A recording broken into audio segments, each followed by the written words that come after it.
Hello and welcome to another Diminishing Returns. Yet another really exciting week this week, I think. I've got into a really bad habit of sort of throwing all our previous guests under the bus and acting as if they're just absolute crap every time we get someone new on that I'm excited about. But I'm very excited about this week's guest. So I'm Sol. Joining me as always is Alan. And Hello. This week, to chat about the very recent Wonder Woman 1984, we have Alana Johnston. Hi guys, I am crap. I'll be the one to say it. Okay, no pressure. I know who I am, I know what I am, and I'm not ashamed, and that's the bottom line. So yeah, pile of crap right here, ready to weigh in. I think you're probably my favourite guest we've had, I think. I don't think I'm throwing anyone. Oh my god, we haven't even started. I didn't even reveal that I didn't watch the movie yet. I haven't even told you, and I'm already your best guest. I mean, I'm sure a lot of our personal, close friends we've had on are going to be very upset now as well. Oh my god, all I do on my podcast is trash all my friends nonstop, and they listen. Bless their little souls. I trash everybody nonstop. It's like, when I'm not having it, I'm not having it, and get out of my way. And I feel the same about this podcast and your former guest. Get out of our way, guys. Alana Johnston's here now. You know what I mean? That's it. Calvin can do one. Right. So Wonder Woman 1984. I don't know what to call this film, because when I watched it, I swear it only said WW84. No, it did. That's how, and that was like the hashtag online and everything. So I feel like it is WW84, which is like, I mean, that just adds to the mess. I mean, it's just wild. It takes longer to say that. That's more syllables than Wonder Woman 84, right? I think. But whenever I see that, I think World War 84. I was thinking WWE, like wrestling. I was like, I guess it's kind of the same. There's some parts to it. See, to me, it looks like an incomplete email address, web address. Yeah. Yeah, the whole movie's just an email address. That's the movie. But yeah, so I mean, there's this whole DC universe thing, which is itself a bit of a state at the minute. I don't think anyone really knows what's going on with it. But obviously, Zack Snyder kicked off this universe with Man of Steel way back when, that Superman film. And then they were in this awkward position of having to make Wonder Woman kind of half to his vision, but half to Patty Jenkins' vision, who obviously directed the film, but, she wasn't in charge of things like casting Wonder Woman or the initial costume, because we obviously saw the character in Batman v Superman. And that meant that we got this very kind of grim, murky aesthetic with this really kind of bright, colourful, optimistic kind of film, and it was all a bit awkward. But I think Wonder Woman worked. We covered it on this show years back and liked it, I think. Yeah, I really liked Wonder Woman, and just for your reference, Alana, I don't really like superhero films particularly. Oh my god, I suggested this film. That's right, No wonder why I'm so crappy. No wonder why you hate me already. But actually, I did like Wonder Woman. It seemed to find a right balance of a nice character study and all the action that you expect from that sort of thing. I think it had a slightly different perspective, and it worked on some level. I actually rewatched it last night before I watched the sequel, because I haven't seen it since it was at the cinema. I thought I'll go back to that. I did the same. It didn't quite measure up to my memory of it, but all the things I wanted were still there. Now I've seen the sequel, I know that was just a fluke, and Patty Jenkins obviously just got lucky or something. So, I mean, how are you with movies, Alana? Like, are you a big moviegoer? Big movie, well, former moviegoer, now movie at homer. Yeah. But I've seen almost all the superhero movies. I love them because my dream is to be the first one to die in a superhero movie. Like, Jurassic Park, the guy on the toilet, and he's like, no. And then the dinosaur eats him. It's like, my dream is to die and be killed off immediately. Like, to the point where it's like, I tell everyone I'm in the movie, everyone's so excited, and I die in the first 3 minutes. And it's such a disappointment. So because that's my dream, I love superhero movies. And I did the same thing as you, Alan. I watched WW World War III, whatever we want to call it. I watched it on Christmas Day when it came out on HBO Max. So my husband and I watched the first one on Christmas Eve day to like get ready and get excited. And I liked it the first time I saw it. I liked it watching it again. I'm pro strong female lead. The ending gets a little muddled, but I did like her bad attitude where she's like, no man can hold me. You know, she's being fun. She's being light while she's saving the world. You know how that goes. I will say I never saw Batman versus Superman because I think they should be friends. So I never saw that movie. I don't support it. Whatever happens, I don't support it. So in the first one, I did have a hard time of like the timeline and where she fits in with the other heroes. Like when I watched the first one, I was like, okay, so does this person already exist? Because Bruce Wayne gives her the gift, right? And I was like, okay, well, what's their deal? Where are they in this? They don't really address that. So I thought watching the second one, the new one, I was like, oh, I'll get the information. And then I was just even more confused. I was like, literally, you could have put this movie in any year and they would have just put on parachute pants and had a great day. Like I couldn't, and I was born in 1984, so I thought maybe it's about me. I'm not mentioned in the movie. That was a disappointment. But I agree. It's like watching the first one again, it wasn't quite as I remember it, because when you're in the theater seeing something, it's spectacular. It's, you know what I mean? It's fun, it's loud, it's everything. And then you rewatch it a few years later and you're like, oh yeah, I kind of forgot these like little hiccups. But man, because we have nothing going on and nothing to live for. And I spent like a month being like, I cannot wait for this movie, Christmas Day. And let me tell you guys, I've canceled Christmas. It's as simple as that. That's how I feel about the movie. My review is done. Enjoy the rest of your podcast. Well, see, we had a very brief window here in the UK between lockdowns where cinemas reopened and thought everything was going to be okay. So I was able to see this in the cinema as part of my kind of Christmas celebration. You were? Yeah. And oh, wow. I mean, from the sounds of it, I'm going to be a lot more positive than both of you. I do wonder if that played into it a bit, but I think it does. I'm a firm believer the theater is just so much more of a magical experience, especially because if we haven't been in months, exactly, I can only you saw how jealous I just got that I was like, you saw it in theater, a movie I just said I hated, and I was like, you saw it? Like, yeah, dude, I'm jealous of that. I mean, because I think, you know, the action in this film, I loved it. Like, the opening scene, it kind of opens in this old Olympic Games kind of gladiator event. I say gladiator like the old game show rather than actual combat. Yeah, not the Russell Crowe movie. Yeah. But I thought that sequence was incredible. I mean, it's a good solid 12 minutes just up front of action that kind of has nothing to do with the rest of the film, really, but I was all in, and so I started off this film really enjoying it, like really positively. Does this Diana girl not understand that she's special? Like, that there's something different about her? Because she seems to be under the impression that she's just one of the Amazons.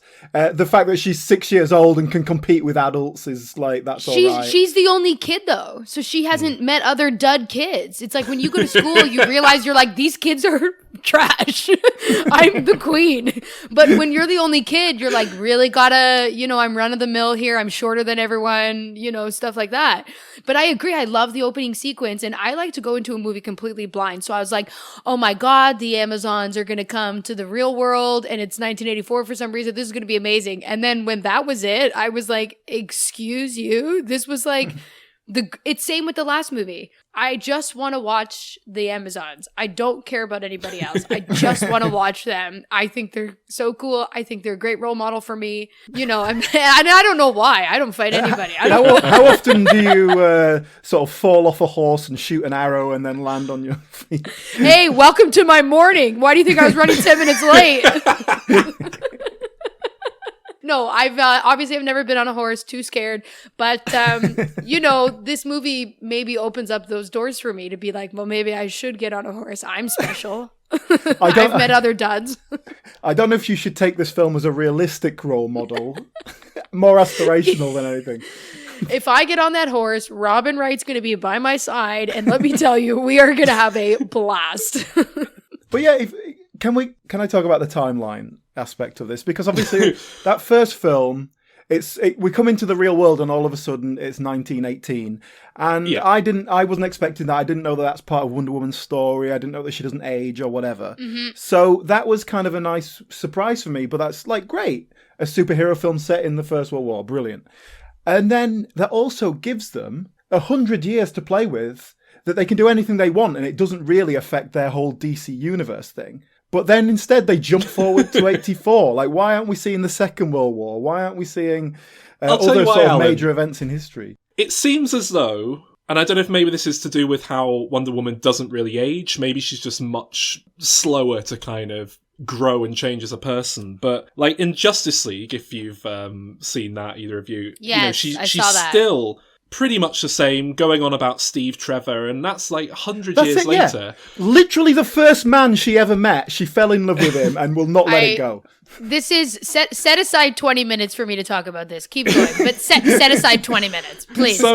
So from the look of things in this film, she's still hung up on Steve Trevor 66 years later. Steve! And on one hand, I like it, because I did get really into the romance and the emotional sacrifice she has to make in this film. But on the other hand, it's like, I mean, I had a really bad breakup from someone I was with for 5 years. It took about 5 months, and, that felt excessive for me to kind of move past it. I don't know, I think 66 years, no matter how into someone you are, you're probably going to move on and start thinking about other things. And so, I don't know, I just get the impression that not a lot happened between 1918 and 1984 for Wonder Woman. This is kind of the first time. Although that's not true, because in the first 10 minutes of this film, she's foiling a heist in a shopping mall and being really cool. Yeah, okay. First of all, Soul, stop trying to make the movie about you. It's not your storyline. This isn't about your 5-year relationship, okay? And I'm not going to sit here and listen to you yammer on about this, okay? That's the end of that. I'm shutting that down. I'm going to say this.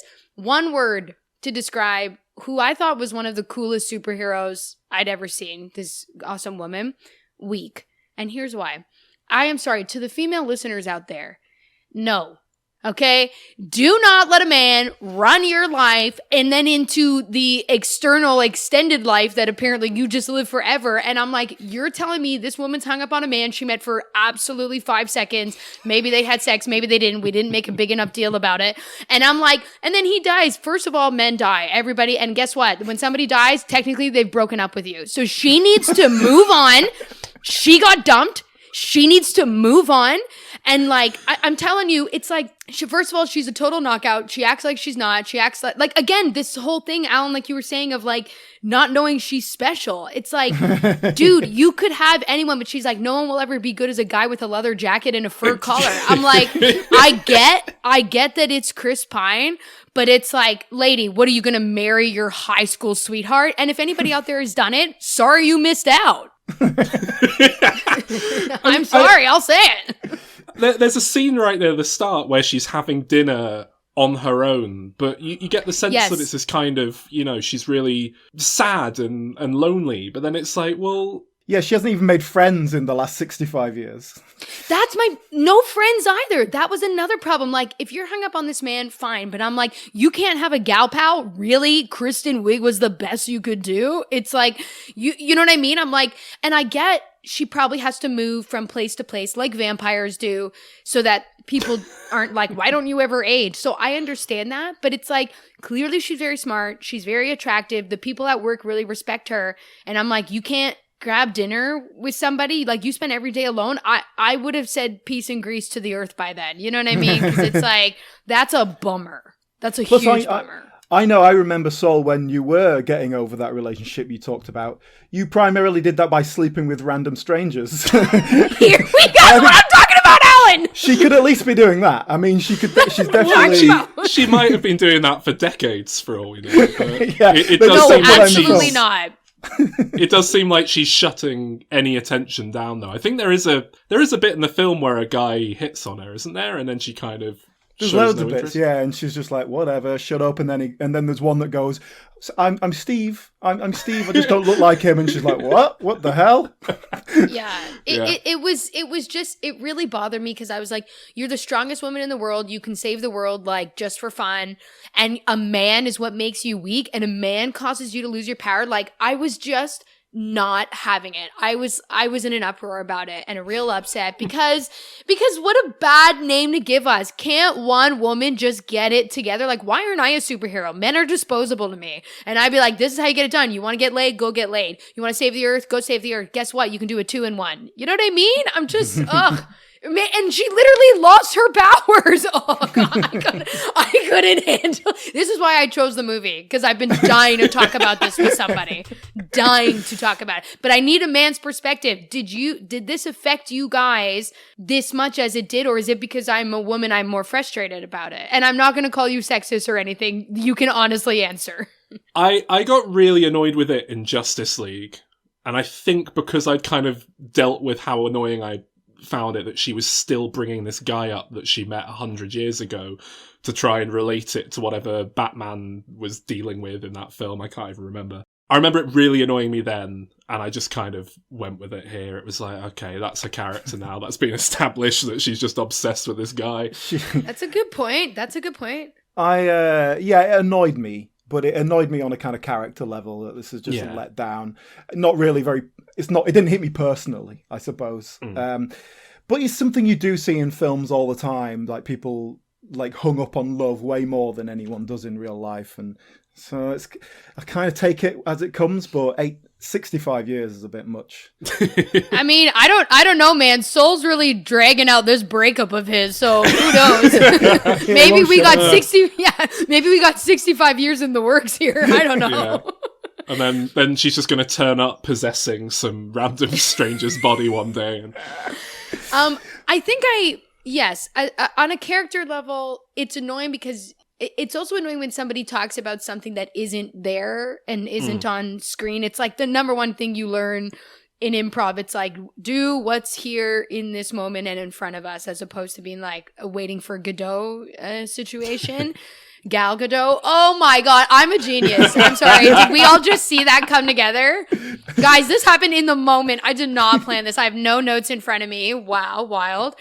But maybe it bothered me more as a woman because I was looking to her to be my hero. And I won't harp on it anymore, but it just bummed me out. It really, and I get it. It's Chris Pine. We all want Chris Pine, naturally. But girl, he's dead. Like, that's sad. I'm sorry. But, so yeah, then Kristen Wiig turns up playing a kind of dorky character called Barbara. She's very like unfashionable in a 1980s way that I imagine was probably quite cool back in 1984 and just what people look like. You know, I watched Working Girl, is it called, recently, and the haircuts were like that. You know, that's what people look like. I found myself rooting for her for most of the start of the film because, you know, she makes this wish and it comes true to be just like this cool, super powerful person that she's met and she aspires to. Yeah, that's it, right? Okay, so I went into this film not knowing anything about it either, other than some of it must be set in 1984. And then, the last thing I was expecting was wacky 80s Twilight Zone monkey paw episode.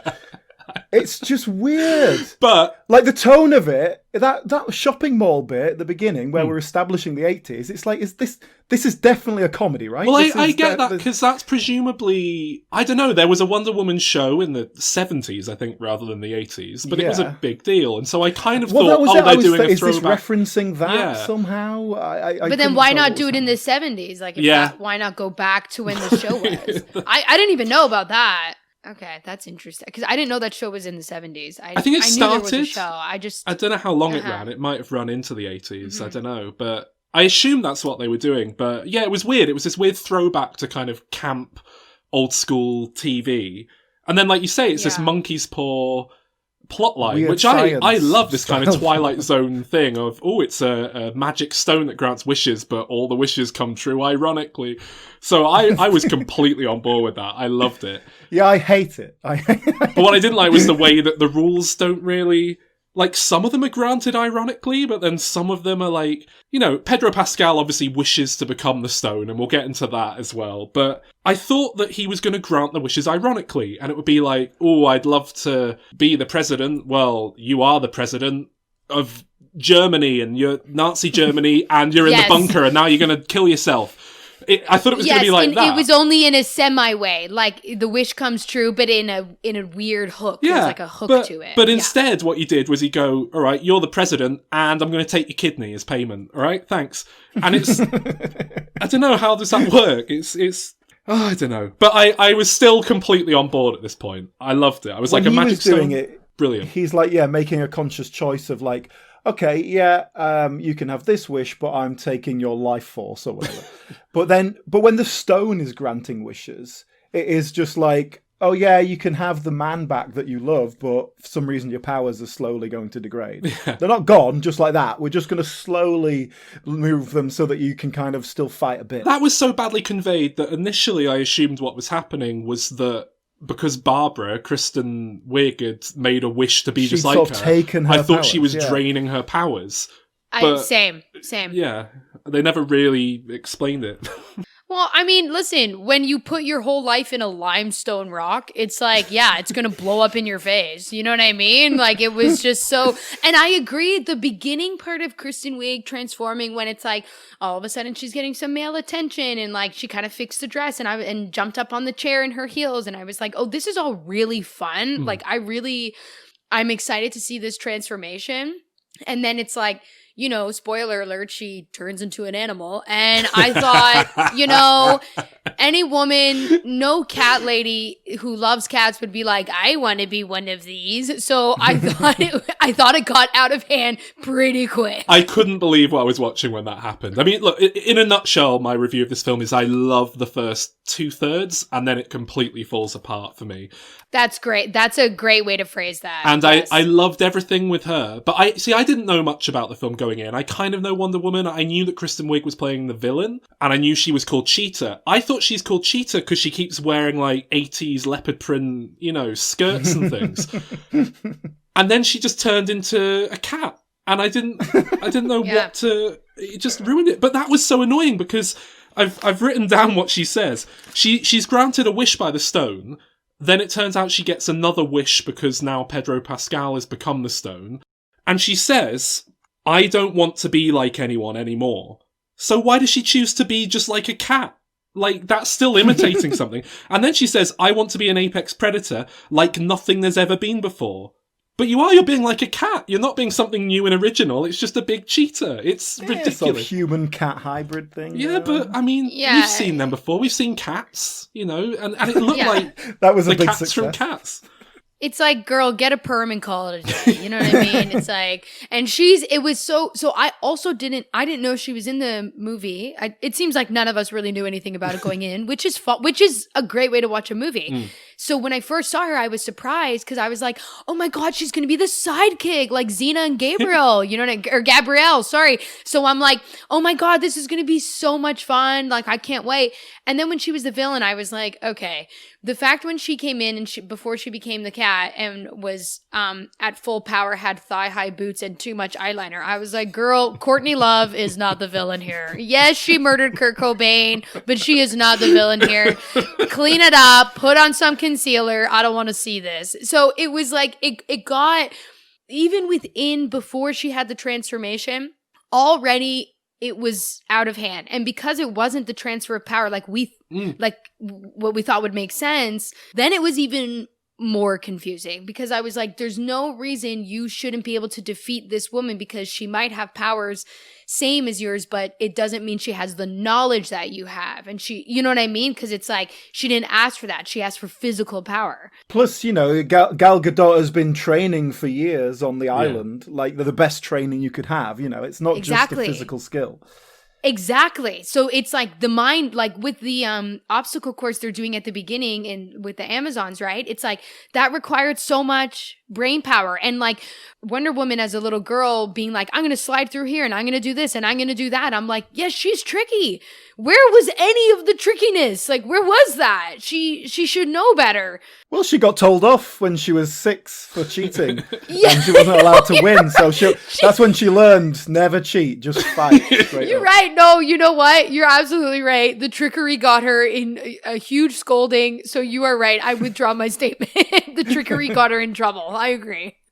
I liked Kristen Wiig. I thought her character of kind of nervous, nerdy woman, I was like, this is fun. She's really great at this. She offered some fun comic relief just by being like so enamored with Gal Gadot. I thought that was all really great. And then it felt very forced, the transformation at the end. It felt very like, okay, how do we turn her into a creature? And I was like, it just felt forced. It didn't feel natural. And that's all. And, you know, the way that Wonder Woman ultimately defeats her is she electrocutes her, but Wonder Woman can withstand electricity, which isn't something we've ever established, I don't think.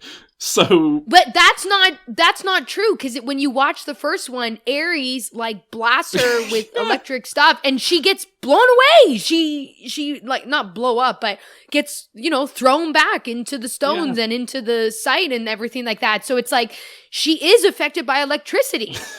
Yeah, but also in this film, at one point we see her swinging from electric bolts as if they're tree branches. So there's no. You are electricity right. is whatever you want it to be in this world. It can be anything. You are absolutely right. That absolutely happened. I forgot. And yes, so you know what? Once again, guys, I withdraw my statement about the electricity. This podcast is going to be 10 minutes by the time you edit all this garbage out.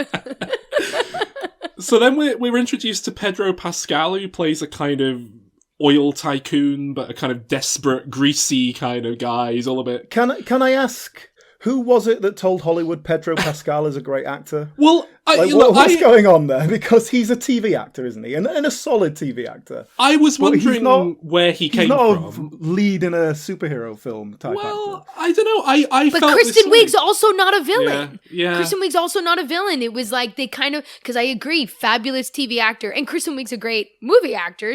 But not villainous. But I agree. When I saw him, I was shocked. I was like, really? This is who we went with? I think that's the point with Kristen Wiig, though, isn't it? That you think, oh, she's going to be the sidekick, the friend, and then there's the turn, and it's like, oh my God, I wasn't expecting it. So that's probably deliberate. But yeah, Pedro Pascal, he's fine. I've never he's never going to be more than before. But I really enjoyed him in this. I thought he brought so much energy, and he kept doing his hair, and he just seemed really legitimately desperate. Like as a character. Loved him in the beginning. I'll toss him into your first 2/3. Yeah. But then by the end, I thought there's a lot of wind here. We're dealing with too many fans. There's papers flying everywhere. Get it together, man. You're doing this for your son who you don't talk to. I'm like, it was the acting. He was like, make a wish. And I was like, this is like Hocus Pocus. This is Bette Midler on Unplugged. Like, I don't know, guys. I don't know. Yeah, to be fair to Pedro Pascal, is there a good way of doing that? Of handling that situation? No, Nicolas Cage would find a way, but very few actors are Nicolas Cage, I suppose. He oh God, there's nothing he can't do. Yeah. It has to be said though, so he finds this magic stone, he's been hunting down this magic stone, it grants wishes, and instead of wishing for, 1,000 more wishes, or to get magical powers, or to be a god or whatever, he wishes that he himself is the stone, which is just a really bizarre thing to do, and weirdly never worded. Phrase it that vaguely when you're dealing with a monkey's paw. It's like and he's going to turn into a stone. You'd think the stone would just literally turn him into like a statue or something, and that'd be the ironic. That's what I thought. And when you're asking to become a stone, you're basically being like, I'd like to be a cobblestone sidewalk. Like that, it could be any stone. I thought that was madness. Yeah, it was such a weird thing. But then he gets to run around granting people's wishes, and he words it in such a way that they have to touch him and make a wish for it to work, so he can't make his own wishes. It's very weird, but I was still completely on board at this point. I mean, I love your old Twilight Zone episodes and things so much, and it did just make me think of, this is like watching an old Rod Serling Night Gallery episode or something with superheroes. Okay, I'm on board with that. And then we kind of get... So yeah, Steve Trevor turns up in this guy's body, and we kind of get a fish out of water comedy for a bit, with him going to a museum and an art gallery. And I didn't get that Wonder Woman had wished, I wish Steve Trevor was back. Oh, didn't you? Did she actually say that at No, any point? she holds the stone and looks very longingly, and the music Yeah, swells. and then the clock starts turning, and you're like, here we go. Yeah. Okay. Because for as far as I'm concerned, he just turned up, and then it was sort of later we established, that was her wish. So that was kind of... I kind of Alan, got it, get but... real. It's her only wish, okay? You should have thought about seen it anything coming. It's the only thing she cares about. She's a woman. She needs a man. Don't you understand? But then I didn't have it. It was just like, he's quantum leaped into this guy's body, and then we were given no explanation for that. Why that guy? What's happened to that guy? Is he off in a little room with Al explaining to him that he has to sit there? Wasn't he the guy in the cab that offered to share, and she already had seen him, and they had that moment? I thought that was him. Possibly. Because that would make sense, where it was like kind of a bit of a thing. Then I was like, okay, that would make sense that it was him, and then it would be like Chris Pine being like, what about this guy whose body I'm in to date? And then she's kind of like, now she sees him in a different light. That, I could be wrong, but that would be the only thing that would make a little bit of sense, is that it was like people are right in front of her eyes, she doesn't notice them, now she's starting to notice them. Yeah, that would explain why there's a scene where the guy goes, we can share if you want, and so no thanks. See, I just thought that was supposed to pointless. show that she's shutting herself off from the rest of the world and, not willing to engage with anyone. But yeah, I mean, I like that. I think that would work. I really liked all this. I like the idea that Chris Pine was just stealing someone's life, and they were kind of all right with it. And I like that because it meant that, she is making this sacrifice. She's giving up on ethics and her moral compass and all that because she's so into this guy. And as annoyed as I was with that, it was like, okay, I like that she's clearly got this kind of pull towards doing something bad. And I thought in general, the whole, you've got this wish and you have to give it up, but obviously that means a huge deal to you. I thought all of that was handled really nicely with her and Kristen Wiig's character, and I suppose Pedro Pascal.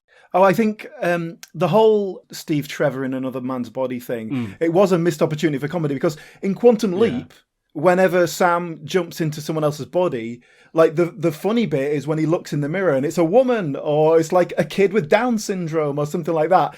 Having it just be a handsome man is no fun at all. I don't know if you miss the fashion montage. I believe they had a blast. The fashion montage that lasted, some people are saying 25 to 30 minutes. But she was really into the guy's clothes, It was Chris Pine who didn't like them. So, yeah. Yeah. Didn't he have a bit of a belly on him, or did I imagine that? I thought that was kind of what they gave him to show that he was... Maybe I just imagined that. Well, he turns up at the end, doesn't he, looking sexy? With true. And trousers on. Yeah. And he kept picking that fanny pack. He was like, I found my thing. This will be my thing. I am a fanny pack man now. I loved it. I agree with you, though, Alan, about it would have been fun if it was like a woman, because then it's like when people would see Gal Gadot out with this woman, then it's like she's replaced Kristen Wiig. Like now she has this new friend, and Kristen Wiig could be like, there could have been something there, right? Because Kristen was like, remember, she was like, you want to get dinner with me? Like she was so excited. So there could have been something like that too, which kind of would have been a little bit fun, or added a little bit more drama or something like that. I don't know. Yeah. People think she's a lesbian, and then the guys are like, oh, that's why she's not into me. And everyone's like, get over yourself. Could have been that. I don't know. It's the 80s. But yeah, good looking guy. We weren't ready for lesbians in the 80s. It was too soon. Oh, right. I keep forgetting it was 1984. My God. I mean, might as well have made it yesterday. What's the diff? So Steve, like I say, kind of goes around looking at all the modern aeroplanes and things, and he's really getting into that because he's a flyboy. And it's basically a really contrived means of getting the invisible plane that I understand Wonder Woman had in the old TV show, and I think the comics, into the movie, where they steal an airplane from is it the Smithsonian? And then she has to use magic powers to make it invisible. But then, he picks a plane that he likes the look of. He knows how to fly that, no problem. It was made 60 years after he was born, but that's fine. Yeah, it's fully fueled, and for some reason, even though it's a tiny plane, we'll get him to Egypt, no problem. I'm pretty sure it hasn't got enough fuel in it for that, but there you go. I don't know enough about planes.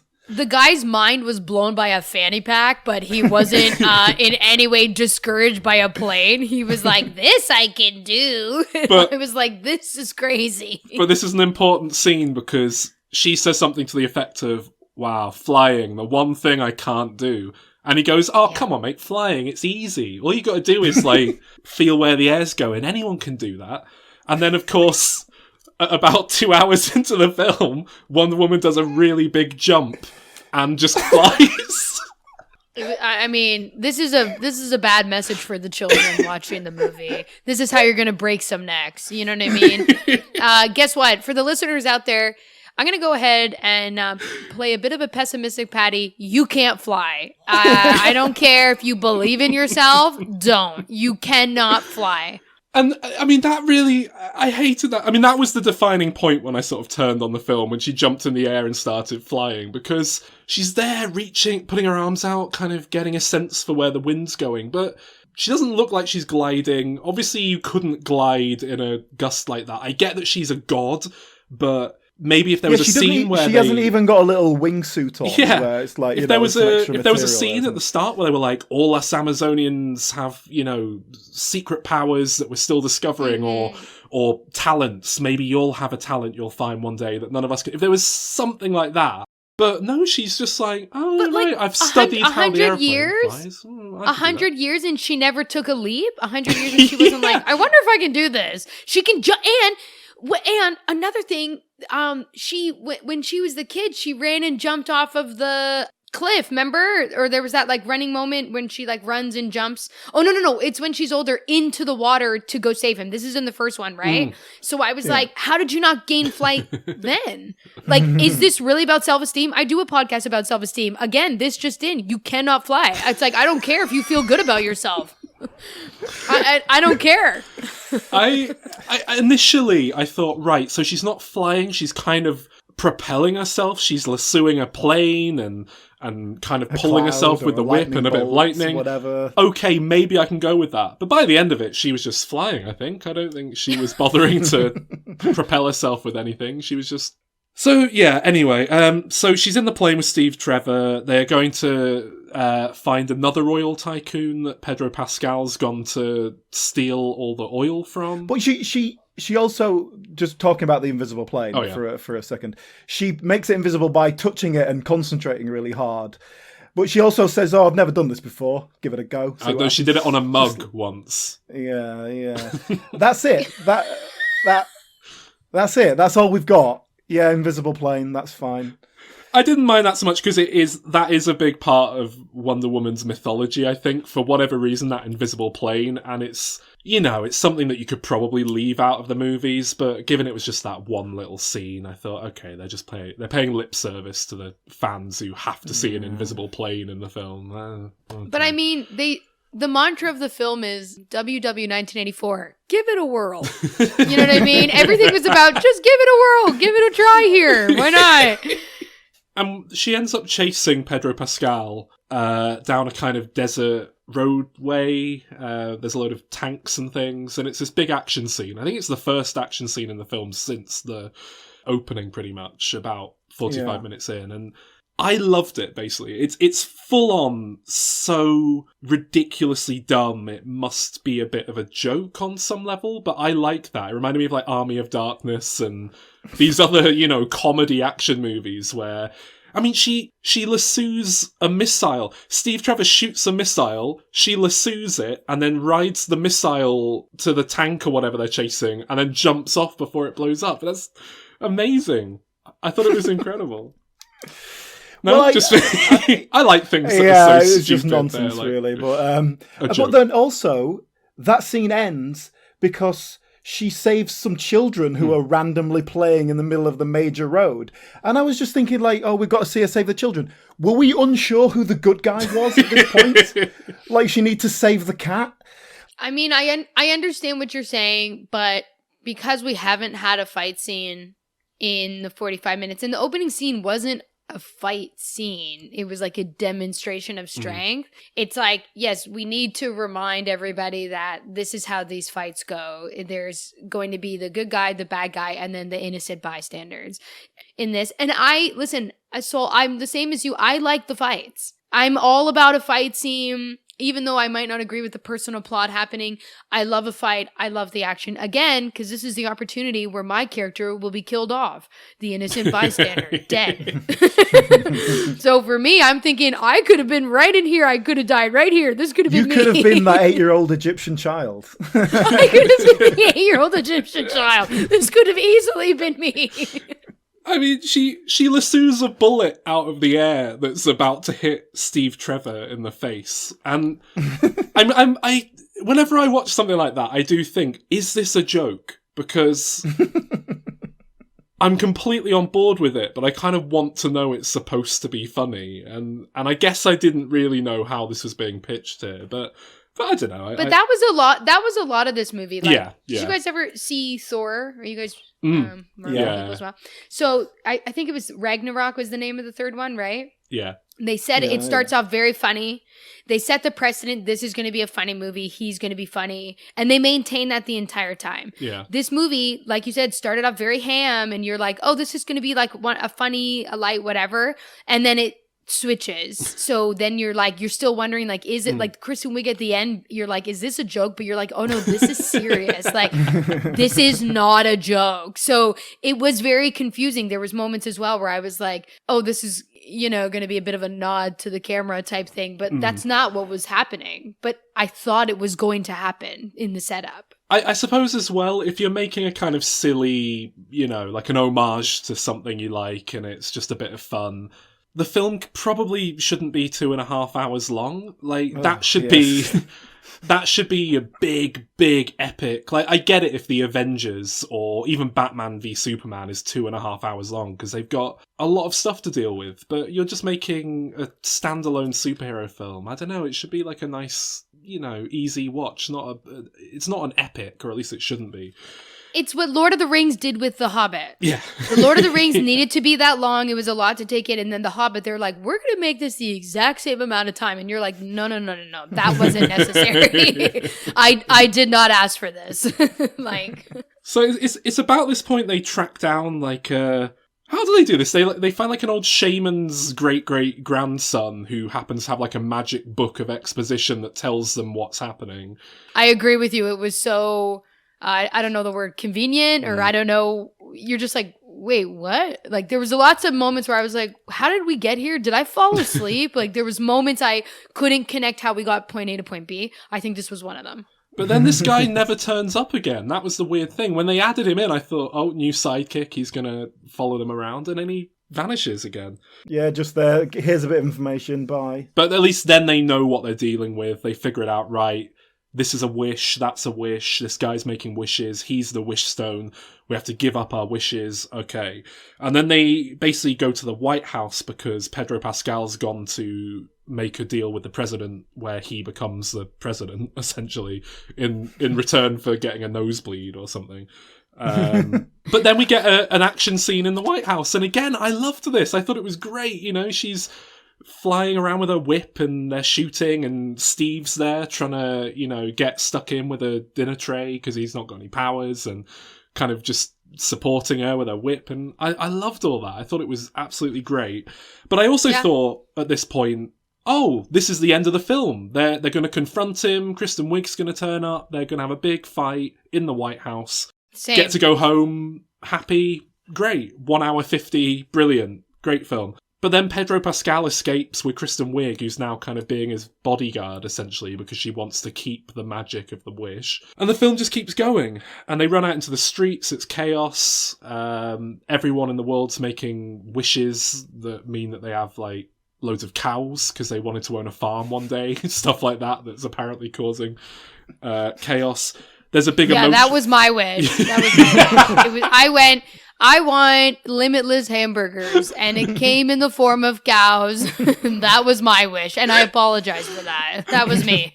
Then she says goodbye to Steve and recants her wish, which is apparently something you can do. You just have to say, I rescind my wish, I renounce my wish, and that undoes the wish, which I don't think that's introduced as part of the rules at any point. They just kind of assume it works, but it does work. Because whenever you watch The Twilight Zone or any other version of the classic monkey's paw thing, I don't know if you can just take your wish back the second it stops. I think you have to use the last wish on that, don't you? Saying like, I wish I never found this monkey's paw. Everything goes back to normal, yeah. I will say I quite like the moment, though. They kind of have a nice emotional goodbye. Yeah. And he's like, "I'm already gone," and she walks away. I liked it. I really liked liked that they didn't have to hammer it home. He didn't have to die a hero's death or anything like that again. It was just, she just had to let him go. But it was the same way he came in. It was that smooth. Yeah. It was that, like, where it was like she doesn't even say it, and then it's like all of a sudden he's here, and it was the same way where it's like she relinquishes the wish, and then it's also a very graceful goodbye, like it was as an entrance. The entrance wasn't a huge to do. You know what I mean? So it's like it would make sense that it was the same with the exit, and it is such a personal thing to like let go of somebody. You wouldn't stand up on a chair and be like, "I'm letting go of my ex." Like, I mean, maybe Saul would. I don't know what again, the breakup, I don't know what the situation is. I just know it's still very raw. I really like that because I'm like, that's real. You can have that real moment with yourself of saying goodbye to somebody. It's the dramatic effects that they had that drove me nuts. But the moment itself, I like that too. I loved it for all those reasons, and it just, like you say, it felt like I actually found it quite a powerful sequence emotionally, more than I generally do in these kinds of films. I really bought into the romance again, and it made me wish that this film was set in like 1921, and, she still was a bit raw about Steve Trevor, and then this was perhaps maybe how she says goodbye to that part of her life and does move on or something like that. Because there isn't any reason for it to be 1984, I think, other than it can't be modern day and they can't have mobile phones and things yet. Because she's still meant to be secret, I think, Wonder Woman at this point, isn't she? Yeah. So if this had been the end of the movie, if it had kind of ended with her giving up Steve and that was the end, I would have loved it. But it's this point where she then jumps into the sky, teaches herself to fly mid-flight, kind of, like she's learning how to do it. And she goes to track down Pedro Pascal, who's like broadcasting from some kind of emergency bunker to the world now. He's to every TV in the world, apparently, and computers as well. They're all yes. hooked up. Yeah. It's like, I've spent my whole life trying to get on TV. Sorry, my man, it's not that easy. Where was the audition process? You know what I mean? I wish all you want, my friend. Believe me, I am too. It's like, forget it. It is easy. It's only wind and air. Like, it's that simple in this film. Like, you just, you Plus, will it we've and established, it'll happen. We've established that he has to touch the person for it to work. So then the president says, it just sends particles down. He's like, wait a minute, did you say particles? Did you mean actual physically touch things? Yeah, I guess so. That's it. That's enough explanation. That's all we need. Thanks. Doesn't make any sense at all. Yeah. No. And she has a fight with Big Cat, Kristen Wiig. She puts on a fancy gold armor, which is nice. And then she goes into this bunker where they're broadcasting, and I didn't know what was happening, because, he's broadcasting to everyone. He can seemingly see people at random. He's got this weird kind of like, granted, but I'll take this, granted, but I'll take that going on. But he's just talking to a camera. Like, he can't see what's going on. Then Wonder Woman gives him a speech, but she's got his leg with the lasso of truth, and that means that the camera has started broadcasting just gold. But this is the camera she's already smashed into the ground, so... And that means that everyone next to a screen knows everything that's happened. Is that right? They're given the truth. I don't know. Who knows what the hell any of it meant? Because I think at this point in the film, I was busy updating my resume because I thought, well, if I'm gonna get on TV, I gotta make sure this thing's up to date because he seems to be crushing this. So I don't understand how they would hear her through his leg. I don't get it. The whole thing at the end, it reeked of a film. Like, it's his leg talking. I don't understand. It reeked to me of a film that had serious problems in post-production, and they'd had to kind of re-edit a slightly different ending to what they were planning. And maybe they wanted to go out and do reshoots, but they couldn't because of coronavirus or whatever. The whole thing just felt so weirdly shot and edited, and like there's a scene with Pedro Pascal's son running through the streets and he can see him, but there's no TV screens around there. Like, I can buy you can somehow see out of the screens into the streets where they're coming out of, Times Square, where they're on the huge screens looking down, but how's he got a direct line of communication to his kid who's hiding in a bush out in the middle of nowhere? It was baffling, and I didn't know what was going on. But in the end, she saves the day. Some nuclear missiles get launched at one point that apparently I think they all blow up in the sky or something, I think. They evaporate when you take back your wish. Yeah. Or whatever. That guy wishes his wife would drop dead. Apparently she's now just gonna, spring back to life, having been dead for 20 minutes. That's the other thing. There would have been and should have been more dead people. Yeah. Like in all honesty, it's like we've all got a bit of a hit list. And then even if not, there's all these car accidents and all this stuff happening, and I'm not seeing any blood in the streets. I'm like, please, dude. You think the first thing I get a wish, you think the first thing I'm not going to do is drop some bodies? Get real. You better get real, both of you.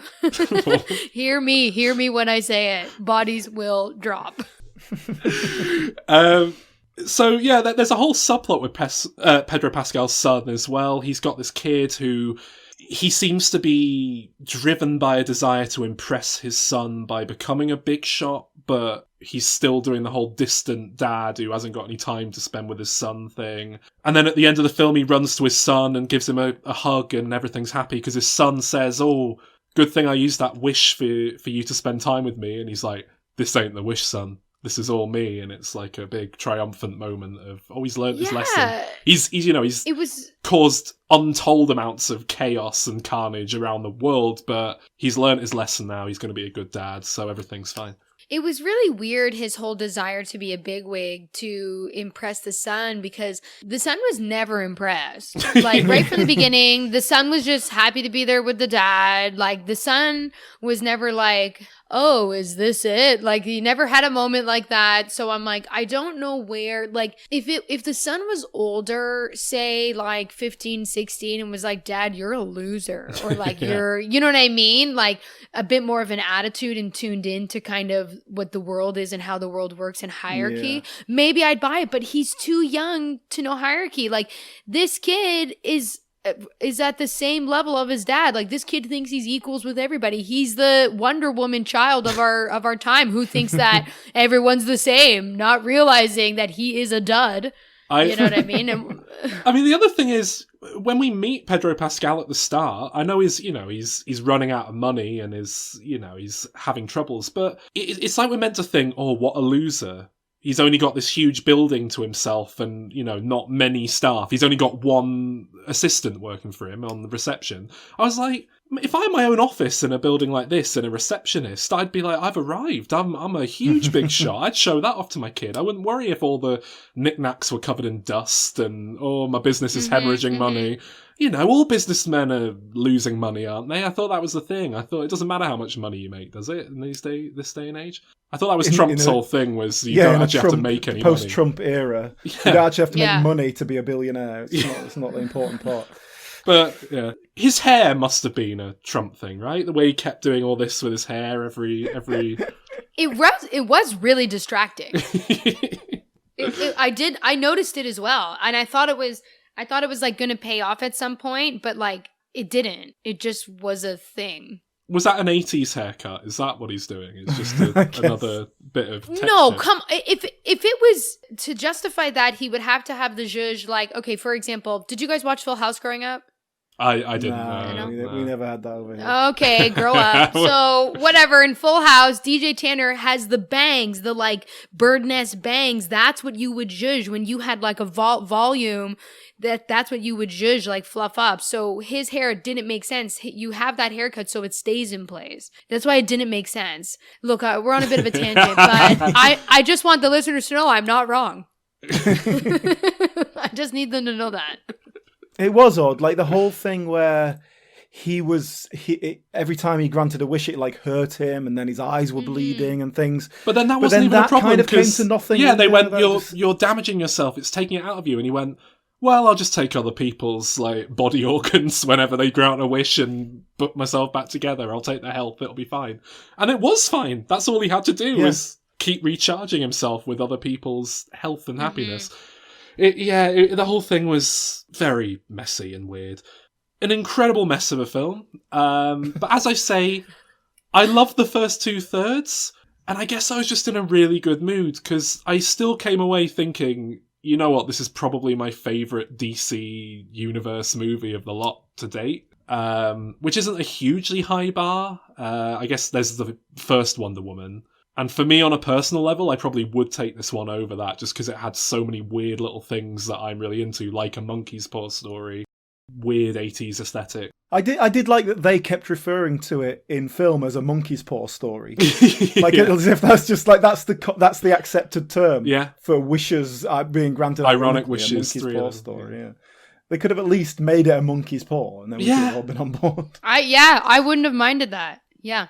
Pedro Pascal could have said, I wish I was the monkey's paw, and then become a monstrosity ape man, like the cheetah cat that Kristen Or even Wiig just becomes. his hand. Yeah, even just at least one hand. Yeah, I agree. But I mean, clearly I'm kind of positive in a way that I can't really justify because this film is a state. I still had a real good time with it. I'm going to give it a 7 out of 10, which I think is massively more than either of you are going to give it. Do you want to rate it out of 10, guys? Alan, you go first. Okay, yeah. There was bits that were watchable. It was all a bit too long, and I felt like tonally it didn't know what the hell it was doing. it was all over the place. So like I had liked some of the comedy bits, but like give me a comedy film then. That's fine. Although that wouldn't fit with the first film either, so I wouldn't have liked that. So yeah, ultimately, a complete sort of misfire. I gave it a 5 out of 10.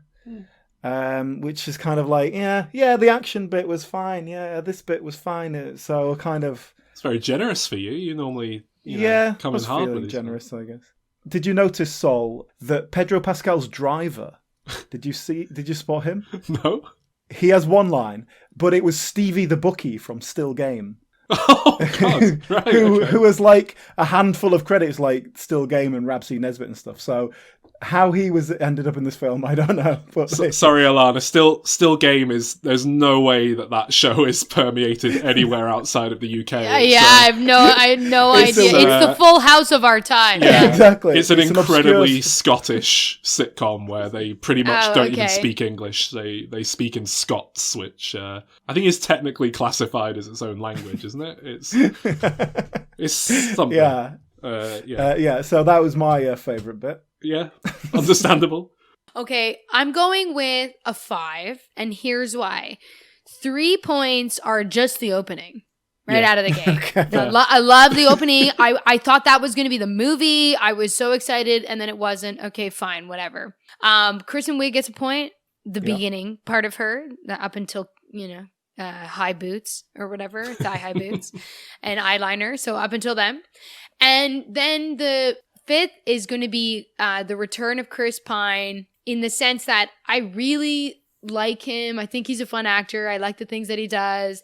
And it was fun to have him back. I didn't like the repercussions of it and what it caused, but it was fun to have him back. I just wish it was in a slightly different way and didn't cause so much pain. But I guess that's the whole point, why you gotta, say goodbye to people and leave it at that. So that'll be my 5. The 5 missing points are logic. Only only not quite decided if it is a comedy or not. So the in between I had a problem with. Cat Lady would be the third one. The yelling at the end with Pedro being like, I have a wish. I had a big problem with that. And then the fifth missing point is when the boy runs out of the bushes and finds the dad immediately. I'm sorry. You put a kid in a forest, he's as good as dead. And that's the end of that. So there you go. It's a 5 for me. Not just that, but he doesn't strike you as a very capable child for whatever reason. I don't know. He might be one of the dumbest kids I've ever met. He's in an empty office with only one woman working there, and he's like, my dad's the best. Like, no, dude. No. It's a really good point, actually, that one of the few things I knew going in was Chris Pine was back for this film. And obviously he dies at the end of the first film. So when I heard that, I thought, okay, that's going to be really cheap and undermine the first film, and that can't work, surely, if he's properly back, it's not just a flashback or whatever. And I thought, actually, no, if anything, it kind of enhanced what we got from him in the first film, and I think they actually found a really nice way to have their cake and eat it too, and bring him back, give us that dynamic between the characters, but not in a cheap way. So no, you're completely right, it's a good point. But we have seen, have we not? We've seen Wonder Woman in a kind of modern day setting in the other DC films. Briefly. Is she still pining over she does Trevor at that point? She does say something to Batman like, I knew a great pilot once, and you kind of go, oh, okay, we know. And then, I had a great love once, and every time you're like, okay, we get it, we know. Yeah, it's like, this chick's got to get on some more planes. There's a lot of good pilots out there. Yeah. All right. No, did I tell you, Saul, that I was in this film? You what? No, why? How have you waited till an hour into our... Because you couldn't see me in my fantastic role as passerby at Christmas fair. So at the very end, where she sees the Steve Trevor guy. And it's like a Christmas fair. We're supposed to say, a few months have passed. It goes a bit Love Actually. She's looking round. She's like, you know what? The world is actually really good and great, and I love people. Christmas. And it's snowing, and everyone's happy and brilliant. Yeah, well, I got 2 days' work out of that, which was nice. That was filmed in London somewhere where they made up a Christmas fair. But I was nowhere near the cameras. I kept pretty well away from everything. So I'm changing my score to a 4. Not enough Alan. That's I'm changing my score. I'm at a 4 now. Sorry, I didn't even know that was an option. Yep, didn't even know. I did keep an eye out for myself. The beauty of that though was they had reindeers there, like actual reindeer, as part of the Christmas. Are they in the film? So I don't think you see them. But when we went and we got to go and like touch the reindeer and things, it was cool. And they had one of those sweet stalls, you just shovel sweets in like pick and mix, and they pretty much just said like, oh yeah, we're in character in this scene, we're getting pick and mix, and so we were just getting loads of pick and mix. Did you get given a new bag every take as well, because they had to keep doing it? We were just swapping around all over the place. We weren't doing what we were supposed to all, but we were so far away from anything. Yeah, no wonder why you got cut. Everyone was like, these guys are out of control. We got to shoot around them. This is a mess. Nobody cared what we were doing. We were too far away from the action, so we were getting away with it. Wow. So, but yeah, I did keep an eye out. No accountability I on these films. I'm afraid, no. Right, so I mean, I think that's everything about the film, unless either of you have got anything else to say? No? That's it. We pulled it apart. I said my piece. Do we have any desire or wishes as to what we'll see in the inevitable Wonder Woman 3? I think they've announced it's happening now with Patty Jenkins back. Yeah, Amazon. A full-on Amazon. I want movie. Full Amazon. People can invade, like what happened in the first one. Like, I'm fine by that. But I want Amazon, or the Amazon people can go somewhere, but I want Amazon. That's what I want. I want the group. Oh, that would be good, actually. If it was like Wonder Woman has to go home and take what she's learned back 100%. 100%. I would love that. I would like that, actually. I would really like that. I really would. All right, well, that's if they do that now, then we all get a cut. That's how it works. Well, Lord knows Alan's going to have a couple of roles in there. Yeah. Yeah, in the background, getting fed. Beautiful long wig. They never could show his face. They're like, what? That Amazon kind of looks a little weird. All right. Yeah, so thanks so much, Alana, for doing this and joining us and having a chat. It's been really cool. Is there anything you want to plug while you're here? Yeah, I briefly mentioned it earlier. I have my own podcast. It's called the Self-Esteem Party, and we're at Self-Esteem Party on Twitter and Instagram. If you want to find us, we have episodes every Tuesday, and it's just, talking about how we're feeling, what's going on. And sure, if you want to review a movie in there, you can review a movie. It's the kind of podcast you can do whatever you want, and it's where I let people know ultimately they will never be able to fly. So do check us out. And I will condone that's a good podcast and it is well worth checking out. Normally I just stay quiet when I want to, not say anything. If I don't like stuff, I just go very quiet. But with Self-Esteem Party, do check it out. It's great. Oh, Can I check though? Obviously, you don't teach people how to fly, but you do teach them how to bring their dead boyfriends back to life. Yeah, basically, if it's about love and they died, so you got dumped, I tell them to bring the boyfriend back so you can dump him and you relinquish him, and he goes. Now he's the one who has been dumped. Yes, I do this. This is kind of an every week thing. So yes. So it's a bit of a weird name for a show, really, when that is the focus, bringing back the dead. Yeah, and here's the thing, nobody said it was a good title. Nobody ever said that. I didn't say that. I didn't say it was accurate. No, thanks so much for having me, guys. This was such a blast. I love stuff like this. I could rip movies all day, so please.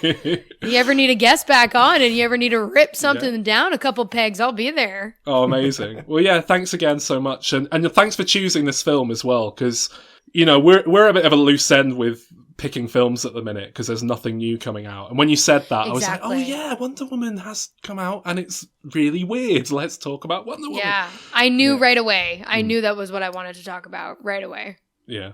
All right. So yeah, thanks ever so much. And thanks everyone for listening. Valentine's Day special next week. Come back for that, guys.